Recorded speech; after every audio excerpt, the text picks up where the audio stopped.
Hello everyone, welcome to my channel Logic Pathshala. तो आज की हमारी जो वीडियो रहेगी वो 27 अप्रैल के करंट अफेयर्स के क्वेश्चंस रहेंगे।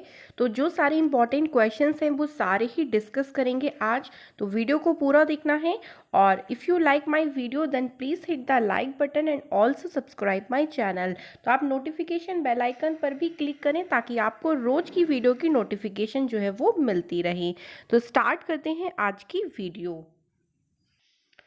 तो देखते हैं आज का हमारा फर्स्ट क्वेश्चन क्या है। आज का फर्स्ट क्वेश्चन ये है कि यहाँ पे किसे है, किसे केंद्रीय सतर्कता आयुक्त के प्रमुख के रूप में नियुक्त किया गया है। तो हाल ही में संजय कोठारी को, ऑप्शन नंबर बी इसका राइट आंसर है, इन्हें केंद्रीय सतर्कता आयुक्त के प्रमुख के रूप में नियुक्त किया गया है। और आप यहाँ पे डायग्राम में साइड में पिक्चर्स में देख सकते हैं, ये पिक्चर जो है वो संजय कोठारी की है। ये 1978 बैच के आईएएस ऑफिसर रह चुके हैं। तो केंद्रीय सतर्कता आयुक्त की बात हुई है तो एक बात यहाँ पे थोड़ी सी इसके बारे में जान लीजिए। केंद्रीय सतर्कता आयुक्त, इसको इंग्लिश में इसकी शॉर्ट फॉर्म कहते हैं CVC, यानी सेंट्रल विजिलेंस कमीशन। फिर से सुन लीजिए, सेंट्रल विजिलेंस कमीशन इसकी फुल फॉर्म होती है। इसकी स्थापना हुई थी 1964 में और ये एक ऐसी संस्था है जो भारत सरकार के विभिन्न विभागों के जो अधिकारी हैं या जो कर्मचारी हैं उनसे संबंधित भ्रष्टाचार नियंत्रण करने की ये एक संस्था है। और हाल ही में इसके प्रमुख बनाए गए हैं संजय कोठारी। अब संजय कोठारी जो है ये पहले राष्ट्रपति के सचिव भी रह चुके हैं, तो आपको ये भी ध्यान में रखना है। और केंद्रीय सतर्कता आयुक्त के संजय कोठारी से पहले प्रमुख कौन थे, तो उनका नाम भी ध्यान रखें। इससे पहले जो थे वो KV चौधरी ये प्रमुख थे, लेकिन अब हाल ही में संजय कोठारी को CVC का प्रमुख बना दिया गया है। तो इम्पॉर्टेंट क्वेश्चन है आपके सभी के एग्जाम के लिए, तो इस क्वेश्चन को ध्यान रखना है। सेकेंड क्वेश्चन की तरफ बढ़ते हैं। सेकेंड क्वेश्चन में हमसे बोला है, राज्य जिला प्रबंधन प्राधिकरण ने निम्न में से किस राज्य में कोविड दृष्टि पोर्टल लॉन्च किया है। तो ये लॉन्च किया गया है उत्तराखंड राज्य में। ऑप्शन नंबर ए सही आंसर है। तो राज्य जिला प्रबंधन प्राधिकरण ने इस पोर्टल को लॉन्च किया है। और इस पोर्टल से होगा क्या, तो देखिए जो राज्य प्रशासन है और जो नागरिक है उनको कोरोना वायरस की बिल्कुल सटीक जानकारी देने के लिए ये एक मंच जो है वो शुरू किया गया है। इस पोर्टल के तहत रोगियों और संदिग्ध मामलों से संबंधित सभी जो है वो डेटा दिखाए जाएंगे। यानी यहाँ पर कोई भी ऐसी चीज़ नहीं करी जाएगी कि आपको भ्रम में रखा जाए। पूरी जो भी जानकारी आपको प्रदान की जाएगी वो पूरी सटीक जानकारी यहाँ पर दी जाएगी। तो उसके लिए कोविड-19 दृष्टि पोर्टल उत्तराखंड राज्य जिला प्रबंधन प्राधिकरण ने शुरू किया है।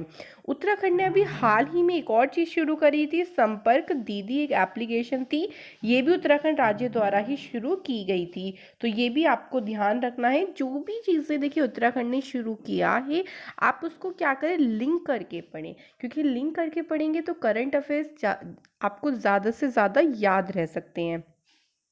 तो उत्तराखंड ने संपर्क दीदी एप्लीकेशन भी शुरू की थी। अब उत्तराखंड की बात हुई तो उत्तराखंड की कैपिटल दो हैं। फर्स्ट कैपिटल जो है वो है देहरादून। देहरादून कैपिटल उत्तराखंड की विंटर में होती है। और सेकंड जो कैपिटल है वो है गैरसैंण, जो कि समर में इसकी कैपिटल होती है। तो दो कैपिटल है, दोनों ध्यान रखनी है। उत्तराखंड के CM का नाम है त्रिवेंद्र सिंह रावत एंड उत्तराखंड के गवर्नर का नाम है बेबी रानी मौर्य। उत्तराखंड की कुछ नेशनल पार्क हैं जो आपको ध्यान रखने हैं। सबसे पहले आता है जिम कॉर्बेट नेशनल पार्क। इस नेशनल पार्क की खास बात ये है कि ये हम सबसे पहला नेशनल पार्क स्थापित किया गया था उत्तराखंड राज्य में, जो कि कौन सा है, Jim Corbett national park. Second है नंदा देवी नेशनल पार्क और थर्ड आपको ध्यान रखना है फूलों की घाटी।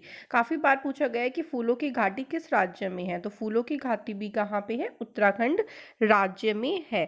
तो अब देखते हैं थर्ड क्वेश्चन। थर्ड क्वेश्चन में हमारे पास है, राष्ट्रीय नोवल बोर्ड के प्रमुख कौन बनी हैं। तो अभी हाल ही में राष्ट्रीय नोवल नहीं है, ये राष्ट्रीय नौवहन है। राष्ट्रीय नौवहन बोर्ड के प्रमुख कौन बनी है, तो हाल ही में Malini Shankar, option number B इसका करेक्ट आंसर है। मालिनी शंकर को राष्ट्रीय नौवहन बोर्ड का प्रमुख बनाया गया है। साइड में इनकी पिक्चर भी है, ये मालिनी शंकर है। अब ये राष्ट्रीय नौवहन बोर्ड क्या होता है? तो भारतीय नौवहन से संबंधित मामलों पर सर्वोच्च सलाहकार निकाय है कौन सा? राष्ट्रीय नौवहन बोर्ड। इसको इंग्लिश में कहा जाता है एनएसबी। इसको इंग्लिश में ये कहा जाता है, इसकी शॉर्ट फॉर्म होती है इंग्लिश में एनएसबी, और हाल ही में इसकी प्रमुख बनाई गई है मालिनी शंकर। आगे देखते हैं क्वेश्चन फोर्थ हमारे पास क्या है। अप्रैल 2020 में भारत में सार्क स्वास्थ्य मंत्रियों की एक वीडियो सम्मेलन में भारत ने एक वीडियो सम्मेलन में भाग लिया था। तो निम्न में से किस देश ने सम्मेलन की मेजबानी की थी? तो सार्क के बारे में मैं आपको बताऊंगी इसकी डिटेल। ये जो सम्मेलन करवाया था, किसने इसकी मेजबानी की थी? तो इसकी की थी पाकिस्तान ने। ऑप्शन नंबर सी बिल्कुल इसका राइट आंसर है। अब देखिए क्यों ये सम्मेलन हुआ था। तो जो कोरोना वायरस आजकल पूरे विश्व भर में चल रहा है, उस महामारी से निपटने के लिए उपाय सुझाना यहाँ पर, तो उसके जरिए वीडियो कॉन्फ्रेंसिंग के थ्रू ये जो है सम्मेलन किया गया था। ये सम्मेलन 23 अप्रैल को किया गया था। तो डेट भी ध्यान रख लीजिए, कभी कभी डेट भी पूछ ली जाती है कि भाई सम्मेलन कौन से दिन हुआ था। तो 23 अप्रैल को ये सम्मेलन किया था और पाकिस्तान ने इसकी मेजबानी की थी। अब सार्क की बात हुई है, तो भाई सार्क की फुल फॉर्म ध्यान रखनी है, south Asian association for regional corporation. फिर से सुन लीजिए, south Asian association for regional corporation, ये इसकी फुल फॉर्म है। इसकी स्थापना हुई थी 8 दिसंबर 1985 को इसकी स्थापना हुई थी। अगर बात करते हैं इसका हेडक्वार्टर कहाँ पे है, तो काठमांडू नेपाल में है। काठमांडू वहाँ पे इसका हेडक्वार्टर है। इसके अगर हम प्रेजेंट टाइम में प्रेसिडेंट की बात करें, तो सार्क के इस टाइम पे जो सार्क सॉरी नहीं है प्रेसिडेंट, अभी हम बात करते हैं काठमांडू नेपाल, हमने हेडक्वार्टर बात कर ली। पहले देख लेते हैं कि सार्क जो है वो 8 देशों से मिलकर बना जो है वो एक संगठन है। तभी हमने बोला कि साउथ एशियन एसोसिएशन यानी एक संगठन है, कितने देशों का? 8 देशों का। 8 के 8 देश पता होने चाहिए क्योंकि यहाँ से काफ़ी बार क्वेश्चन पूछा गया है। तो सबसे पहले तो आप इंडिया पाकिस्तान तो आपको पता चल गया, इंडिया हो गया, पाकिस्तान, ठीक है। उसके बाद आ गया मालदीव, नेपाल, अफगानिस्तान, बांग्लादेश, भूटान एंड श्रीलंका। तो ये सारे के सारे 8 देश आपको ध्यान रखनी है, इंडिया, पाकिस्तान, मालदीव, नेपाल, अफगानिस्तान, बांग्लादेश, भूटान एंड श्रीलंका। तो ये जो है वो सार्क के सदस्य देश हैं। अब यहाँ पे पाकिस्तान की बात हुई थी, पाकिस्तान राइट आंसर था। तो पाकिस्तान की कैपिटल है इस्लामाबाद, पाकिस्तान की मुद्रा है पाकिस्तानी रुपया। और अगर बात करें पाकिस्तान के पीएम जो हैं, सभी को पता होगा, काफ़ी ज़्यादा न्यूज़ में इस टाइम इनकी चर्चा भी चल रही है, ये काफ़ी ज़्यादा हमारे देश पर आरोप भी लगाते रहते हैं। तो पाकिस्तान के पीएम कौन है? इमरान खान। और यहाँ के प्रेसिडेंट राष्ट्रपति का नाम है आरिफ अलवी, ये यहाँ के क्या है? राष्ट्रपति का नाम है। तो ये सारी जो इतनी भी बातें बताई गई हैं ये आप सभी के लिए बहुत ही इंपॉर्टेंट बातें हैं, तो सारी बातों को अच्छे से ध्यान से सुना करें। फिफ्थ क्वेश्चन की तरफ आगे बढ़ते हैं। फिफ्थ क्वेश्चन में हमारे पास क्या है? विश्व बौद्धिक संपदा दिवस 2020 की विषय वस्तु क्या थी? विषय वस्तु का मतलब होता है थीम, बता दिया कि भाई इस बार 2020 में विश्व बौद्धिक संपदा दिवस जो मनाया गया था उसकी थीम क्या है? तो फर्स्ट ऑफ ऑल ये आपको पता होना चाहिए कि ये दिवस कब मनाया गया था? 26 अप्रैल के दिन मनाया गया था। इस बार की जो इसकी थीम थी वो थी innovate for a green future. ये ग्रीन है, कभी कभी थोड़ी सी स्पेलिंग मिस्टेक हो जाती है, बट मैं जो बोल रही हूँ उसको ध्यान से सुने। ऑप्शन नंबर सी बिल्कुल राइट आंसर। आप साइड में यहाँ पर एक डायग्राम भी देख सकते हैं, इस तरीके का इसका डायग्राम है। इसको हम world intellectual property day English में कहते हैं, और इस बार की थीम थी innovate for a green future. तो आपको दिवस के साथ साथ उस साल की जो थीम थी वो भी ध्यान में रखनी है, क्योंकि थीम भी काफ़ी ज़्यादा पूछी जाती है एग्जाम में। तो इस क्वेश्चन का सी ऑप्शन सही है। सिक्स क्वेश्चन में हमारे पास है ग्रीम वॉटसन का अप्रैल 2020 में निधन हो गया, वह किस खेल से संबंधित थे? तो जो ग्रीम वॉटसन थे ये पूर्व ऑस्ट्रेलिया के ऑलराउंडर एक प्लेयर थे, तो क्रिकेट से इनका संबंध था। Option number A is right answer. All rounder मतलब जो बॉलिंग भी कर सकती हूँ, जो बैटिंग भी कर सकती हूँ, उनको ऑलराउंडर कहा जाता है। आप यहाँ पर साइड में पिक्चर देख सकते हैं, ये ग्रीम वॉटसन की पिक्चर है और अभी इनका हाल ही में निधन हो गया है। तो आइए देखते हैं सेवेंथ क्वेश्चन। हाल ही में वर्चुअल अदालतों के जरिए सुनवाई करने वाला पहला राज्य कौन बना है? Very very important question. तो वर्चुअल अदालत देखिए यहाँ क्या है, पहली बात तो वर्चुअल अदालत के बारे में जान लेते हैं। तो ऐसी अदालत है जहाँ पे वीडियो कॉन्फ्रेंसिंग के जरिए जो केस है उनकी सुनवाई की जाएगी। आप यहाँ पे डायग्राम में देख सकते हैं कि यहाँ पे देखिए जज बैठे हैं, यहाँ पे एक स्क्रीन लगी है, उधर दूसरे भी पार्टी बैठी, दूसरे जज बैठे हैं। तो इस तरीके से वीडियो कॉन्फ्रेंसिंग के थ्रू जो है वो केस की सुनवाई होगी, क्योंकि अभी कोरोना वायरस के चलते एक जगह इकट्ठा होकर कोई लोग नहीं बैठ सकते हैं। तो जो भी सम्मेलन हो रहे हैं, जो भी मतलब कुछ भी हो रहा है, तो वो सब वीडियो कॉन्फ्रेंसिंग के थ्रू हो रहा है। तो इसकी शुरुआत करने वाला पहला राज्य बना है Uttar Pradesh. Option number C इस क्वेश्चन का सही आंसर है। अब यहाँ पे अदालत की बात हो रही है तो ये भी ध्यान रखना है कि जो उत्तर प्रदेश हाई कोर्ट के इस टाइम चीफ जस्टिस हैं उनका नाम है गोविंद माथुर। तो आपको ये क्वेश्चन भी ध्यान में रखना है। हम बढ़ते हैं अपने नेक्स्ट क्वेश्चन की तरफ। 8th क्वेश्चन में हमसे पूछा है, हाल ही में किस देश ने कोरोना वायरस वैक्सीन का मानव परीक्षण शुरू कर दिया है? तो इस क्वेश्चन का आंसर है ऑप्शन नंबर बी, यूके ने। तो यूके ने कोरोना वायरस वैक्सीन का जो है, ये जो वैक्सीन है ये ऑक्सफोर्ड यूनिवर्सिटी में बनाई गई है और इसका अब मानव परीक्षण शुरू कर दिया है।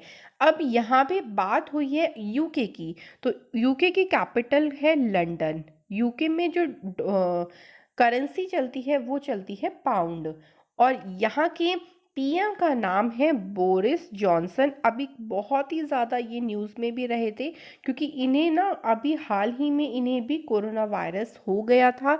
तो इसी के चलते देखते हुए उन्होंने क्या किया, एक चीज़ और डेवलप की जो कि हिस्ट्री क्रिएट हो गई। इन्होंने सबसे कम टाइम में हॉस्पिटल डेवलप करने का भी रिकॉर्ड बनाया है, ये भी ध्यान रखिएगा।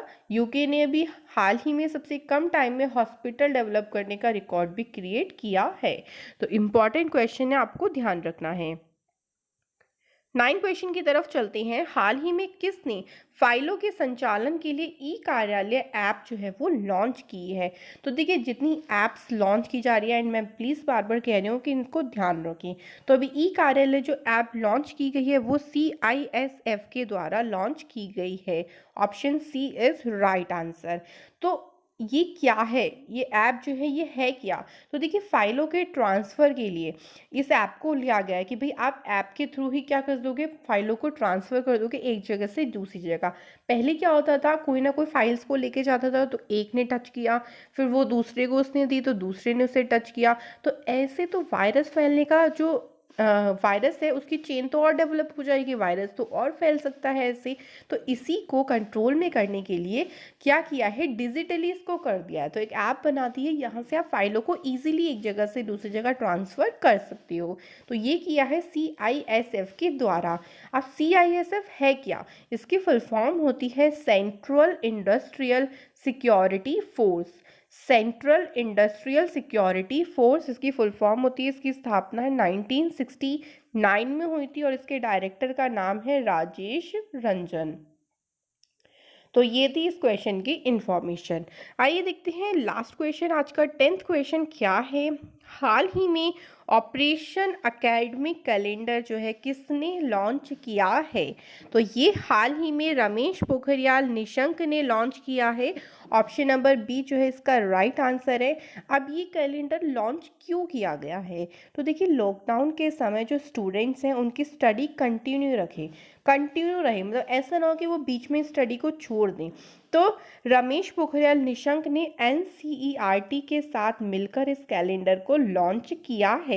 अब रमेश पोखरियाल निशंक जो है वो हमारे मानव संसाधन विकास मंत्री हैं, आपको ये भी ध्यान होना चाहिए। अब यहाँ पे बात हुई है NCERT की, तो NCERT की फुल फॉर्म होती है national council of educational research and training. इसकी स्थापना हुई थी 1961 में एंड इसका हेडक्वार्टर जो है वो नई दिल्ली में है। तो ये सारे क्वेश्चन जो हैं वो बहुत ही ज़्यादा इंपॉर्टेंट क्वेश्चंस है, हर एक फील्ड से क्वेश्चंस है, तो आपको सारे क्वेश्चन आप एटलीस्ट एक बार तो ज़रूर पढ़ें। आज देख लेते हैं आज का प्रश्न क्या है जो आप सभी को सॉल्व करना है खुद से। तो आज का प्रश्न हमारे पास है, अंबुबाची मेला निम्न में से किस राज्य में लगता है? तो मेले का नाम दिया गया और मैंने इसके बारे में आपको बहुत अच्छे से बताया था। अगर आपने वीडियो पढ़ी होगी तो आप इस क्वेश्चन का आंसर इजीली दे दोगे। तो इसमें ऑप्शंस हैं पंजाब, बिहार, असम और गुजरात। तो क्वेश्चन खुद सॉल्व करना है। तो ये आज का प्रश्न, आपको कमेंट बॉक्स में इसका आंसर मुझे देना है। तो हम देख लेते हैं जो हमने कल का क्वेश्चन दिया था उसका आंसर क्या है। तो ये हमारा कल का क्वेश्चन था कि हाल ही में फेसबुक ने किस देश में third party fact check system शुरू किया है। इस क्वेश्चन का आंसर है ऑप्शन नंबर ए, बांग्लादेश के साथ मिलकर फेसबुक ने इसे शुरू किया है।